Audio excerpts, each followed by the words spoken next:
My home style cooking এ সবাইকে স্বাগত। আমি আজকে একটা ট্র্যাডিশনাল ভেজ রেসিপি নিয়ে এসেছি, যেটা আমাদের সকলের খুবই প্রিয়। রেসিপিটা হচ্ছে এঁচোড়ের ডালনা। বাজারে ফ্রেশ এঁচোড় উঠতে শুরু করেছে, আর এই এঁচোড় দিয়ে কিন্তু এই রেসিপিটা খুবই ভালো হয়, আর এটা গরম ভাত দিয়ে খুব ভালো লাগে। তাহলে চলুন দেখে নিই এই এঁচোড়ের ডালনা কি করে বানাতে হবে। এই জন্য আমি এখানে 500 গ্রাম এঁচোড় রেখেছি। এটাকে এরকম কিউব করে কেটে রেখেছি। এর মাথার দিকটার খোসাটা খুব ভালোভাবে কিন্তু পরিষ্কার করে কেটে রেখে হবে। এবার এগুলোকে একটু সেদ্ধ করব। কড়ার মধ্যে একটু জল নিয়ে এর মধ্যে নুন হলুদ দিয়ে মিশিয়ে নিলাম। এবার এর মধ্যে এঁচোড়গুলোকে দিয়ে এগুলোকে হাফ সেদ্ধ করে নিতে হবে। এঁচোড়টা কিন্তু সেদ্ধ করে একদম গলিয়ে ফেলা যাবে না, যেহেতু এটা আবার ভাজবো, আবার রান্না হবে। প্রথমেই একদম পুরোপুরি সেদ্ধ করলে ওটা পুরোপুরি রান্না হতে হতে একদম গলে যাবে। দেখুন এটা পুরোপুরি সুন্দরভাবে সেদ্ধ হয়েছে। এবার এর জলটা আমি ঝরিয়ে নেব। ডালনাটা বানার জন্য আমার দেখিনি কি কি লাগবে। আমি এখানে সেই জল ঝরানো এঁচোড়গুলোকে যেগুলো সেদ্ধ করেছি সেগুলো রেখেছি, আর এইখানটা আমি আলুগুলোকে একটু বড় বড় করে কেটে রেখেছি। এখানে আমি একদম মিহি করে টমেটো কুচি করে রেখেছি, পেঁয়াজগুলোকেও আমি একদম মিহি করে কুচি করে রেখেছি। একটু টক দই রেখেছি খুব ভালোভাবে ফেটিয়ে, এতে খুব সুন্দর একটা রিচ টেস্ট আসবে। আর এখানে আমি রেখেছি তেজপাতা, শুকনো লঙ্কা, রয়েছে একটু নুন স্বাদ অনুযায়ী, একটু চিনি ইউজ করবো। আপনারা চাইলে আর একটু বেশিও চিনি ইউজ করতে পারেন। কাশ্মীরি রেড চিলি পাউডার নিয়েছি একটু কালারের জন্য, একটু ধনের গুঁড়ো লাগবে একটু জিরের গুঁড়ো, আর এইখানে রেখেছি আমি হলুদ গুঁড়ো। এখানে রয়েছে গোটা গরম মশলা, এর মধ্যে আমি এলাচ, দারচিনি আর লবঙ্গ রেখেছি।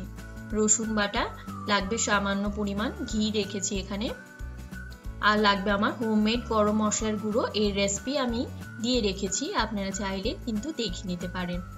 লাগবে কাঁচা লঙ্কা বাটা, একটু আদা বাটা লাগবে আমার, আর রান্নাটা করব সর্ষের তেলে। আপনারা সব কিছুর পরিমাণই ডেসক্রিপশনে দিয়ে দেখে নেবেন, আমি ওখানে দিয়ে দিয়েছি। এবারে প্রথমে আমি কড়ার মধ্যে বেশ খানিকটা সর্ষের তেল গরম করে নেব এঁচোড়গুলোকে ভাজার জন্য। এগুলোকে দিয়ে দিলাম। আমি যেহেতু নুন আর হলুদ দিয়ে সেদ্ধ করেইছি, তাই এর মধ্যে আর নুন দিচ্ছি না। এবার এগুলোকে সুন্দর করে একটু ভেজে নেব। এটা ভাজা হতে হতে আমি এই ফাঁকে অন্য একটা ফ্রাইং প্যানের মধ্যে আলুগুলোকেও ভেজে নেব। একটু সর্ষের তেল গরম করে নিয়েছি এর মধ্যে। এবার এর মধ্যে দিয়ে দেব সামান্য একটু নুন আর হলুদ দিয়ে আলুগুলোকে ভেজে নেব। হলুদ গুঁড়ো দিয়ে দিলাম এর মধ্যে, এবারে দিয়ে দিচ্ছি নুন, দিয়ে এগুলোকেও একটু হালকা করে ভেজে নেব।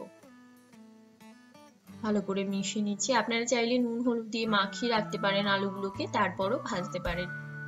আলুগুলোকে কিন্তু এঁচোড়ের মতো একটু বড় সাইজ করে কেটে নেবেন।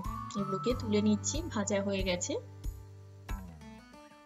দেখুন এঁচোড়গুলো ভাজা হয়ে গেছে, এগুলোকেও আমি তুলে নেব। এবারে আমি এঁচোড়গুলোকে তুলে কড়ার মধ্যে ফোড়নের জন্য বেশ খানিকটা সর্ষের তেল দিয়ে দিচ্ছি। এঁচোড়টা রান্না করার সময় তেলটা একটু বেশি দেবেন, নইলে ভালো লাগবে না। এর মধ্যে তেজপাতা, শুকনো লঙ্কা, গোটা গরম মশলা ফোড়ন দিয়ে দিলাম। চাইলে একটু আপনারা গোটা জিরেও এর মধ্যে দিতে পারেন। এর মধ্যে এবারে একদম মিহি করে কুচানো পেঁয়াজগুলোকে দিয়ে একটু লালচে করে ভাজবো। মিশিয়ে নিচ্ছি, আঁচটাকে একটু কমিয়ে দিলাম। এবার এর মধ্যে আমি নুন দিয়ে দিচ্ছি। যেহেতু সবকিছু আমি নুন দিয়ে ভেজেছি, সেদ্ধ করেছি, তাই নুনটা কিন্তু দেওয়ার সময় একটু বুঝে দেবেন। এর মধ্যে এবারে আদা বাটা, রসুন বাটা দিয়ে দিচ্ছি, কাঁচা লঙ্কা বাটা। এবার এটাকে খুব ভালো করে মিশিয়ে নিলাম। এর মধ্যে একটু জল দেব, যেন মশলাটা না পুড়ে যায় আর না ছিটকোয়। এবারে এটাকে খুব ভালো করে মিশিয়ে নিচ্ছি, আঁচটাকে কমিয়ে একটু সময় ধরে মশলাটা কষিয়ে নেব। এর মধ্যে টমেটো কুচি, জিরের গুঁড়ো, ধনের গুঁড়ো দিয়ে দেবো, সামান্য একটু হলুদ গুঁড়ো, আর কাশ্মীরি রেড চিলি পাউডার দেবো একটু কালারের জন্য। দিয়ে এটাকে খুব ভালো করে কষতে হবে যতক্ষণ না অবধি মশলাটা দিয়ে সুন্দর তেল ছেড়ে আসছে। মিশিয়ে নিলাম। এবার এটাকে ঢাকা দিয়ে রাখবো যেন টমেটোটা গলে যায়। আপনারা চাইলে কিন্তু টমেটোটা এর মধ্যে পেস্ট করেও ইউজ করতে পারেন। দেখুন তেল ছেড়ে এসছে, মশলাটা পুরোপুরি কষে গেছে। এবারে আমি এর মধ্যে সেই ফ্যাটানো টক দইটা দিয়ে দিচ্ছি। এর মধ্যে অবশ্যই একটু টক দই দেবেন, তাহলে কিন্তু খুব সুন্দর টেস্ট যেরকম হবে আর খুব সুন্দর রিচ একটা গ্রেভি হবে, খুব ভালো লাগবে। অবশ্যই কিন্তু টক দইটা খুব ভালো করে ফেটিয়ে ইউজ করবে। আপনারা চাইলে কিন্তু মিক্সিতে দিয়েও ফেটিয়ে নিতে পারেন। লাম্পস থাকলে কিন্তু গ্রেভিটা এরকম সুন্দর স্মুথ হবে না। এবারে এর মধ্যে সেই ভাজা এঁচোড় আর আলুগুলোকে দিয়ে আরো কিছু সময় কষিয়ে নেব। আমরা অন্যান্য ভেজ রেসিপি যেরকম একটু কম মশলা দিয়ে করলেও ভালো লাগে, কিন্তু এঁচোড়টার ক্ষেত্রে কিন্তু একটু ঠিকঠাক মশলা তেল না দিলে অতটা ভালো লাগে না। এটাকে পুরো মাংস আমরা যেরকম ভাবে রান্না করি ওরকম ভাবে রান্না করলে তবেই এর টেস্টটা খুব ভালো লাগে। এবার এটাকে ঢাকা দিয়ে আরো কিছু সময় কষবো, যেন এঁচোড়ের ভেতরে মশলাটা খুব ভালোভাবে ঢুকে যায়। দেখুন এটা কষে গেছে, তেল তেল ছেড়ে এসছে। এবারে এর মধ্যে আমি জল দিয়ে দেব। আপনারা যেরকম গ্রেভিটা চান ওই বুঝে জল দেবেন।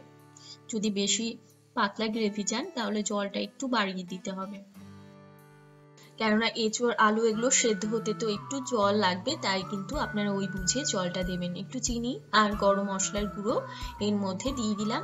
আপনারা যদি একটু মিষ্টি মিষ্টি পছন্দ করেন সেক্ষেত্রে চিনির পরিমাণটা আর একটুখানি বাড়িয়ে দেবেন। এটাকে মিশিয়ে নিলাম। এবারে ঢাকা দিয়ে রাখবো যেন সমস্ত কিছু খুব ভালোভাবে সেদ্ধ হয়ে যায়। দেখুন এটা পুরোপুরি সেদ্ধ হয়ে গেছে, প্রায় রেডি হয়ে গেছে, একদমই শেষে এবারে এর মধ্যে দিয়ে দেবো আমি ঘি। আপনারা যদি পুরো রান্নাটা আমার মতো ঘি দিয়ে না করতে চান সেক্ষেত্রে আপনারা নামানোর আগে সামান্য একটু ঘি দেবেন, তাতেও খুব ভালো লাগবে।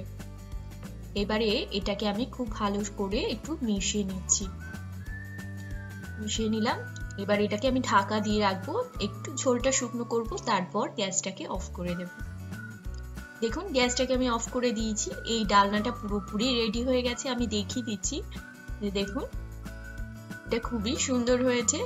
এবার এটাকে আমি নামিয়ে গরম ভাতের সাথে সার্ভ করছি। আপনারা অবশ্যই এই রেসিপিটা বাড়িতে ট্রাই করুন, আশা করছি আপনাদের খুব ভালো লাগবে। আর যদি এই রেসিপিটা আপনাদের ভালো লেগে থাকে অবশ্যই কিন্তু লাইক করবেন, শেয়ার করবেন আর কমেন্টস করে কিন্তু জানাতে একদমই ভুলবেন না যে আপনাদের কিরকম লাগছে। আর হ্যাঁ, আপনারা আর কি ধরনের রেসিপি দেখতে চান সেটাও কিন্তু আমাকে কমেন্ট সেকশনে কমেন্ট করে জানাতে পারেন। আমি চেষ্টা করব এই রেসিপিগুলো আপনাদের সাথে শেয়ার করতে।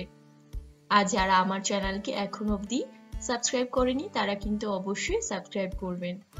ভালো খান, সুস্থ থাকুন, আবারও আসবো নতুন কোনো রেসিপি নিয়ে।